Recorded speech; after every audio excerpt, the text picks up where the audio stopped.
ஒரு இளவரசன் வாள் பயிற்சி செஞ்சிட்டு இருக்கான். அப்ப ஒரு எலி அவன் முன்னாடி அங்கேயும் இங்கேயும் ஓடிட்டு இருக்கு.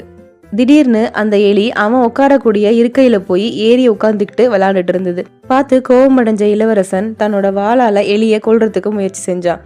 ஆனா எலி இளவரசன் கிட்ட பிடிபடாம தப்பிச்சு ஓடி போயிடுச்சு.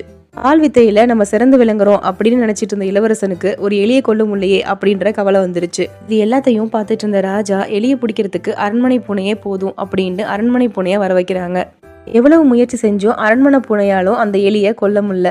இப்ப ராஜாவும் இளவரசரும் அடுத்து என்ன செய்யறது அப்படின்னு தெரியாம யோசிச்சுட்டு இருக்காங்க. இதெல்லாம் பார்த்துட்டு இருந்த சேவகன், அரசே, என் வீட்டு பூனை நிச்சயமா இந்த எலியை கொன்னுடும் அப்படின்னு சொல்றான். அவனோட வீட்டு பூனையும் கொண்டு வராங்க. அவன் சொன்ன மாதிரியே அவன் வீட்டு பூனை அந்த எலியை கொன்னுடுச்சு. ஆச்சரியத்துல எப்படின்னு கேக்குறாங்க. அதுக்கு அந்த சேவகன், அரண்மனை பூனை நல்லா சாப்பிட்டு கொழுத்து போய் இருக்கு, அது பசினா என்னன்னு தெரியாது, என் வீட்டு பூனைக்கு பசி அதிகம் அப்படின்னு சொல்றான்.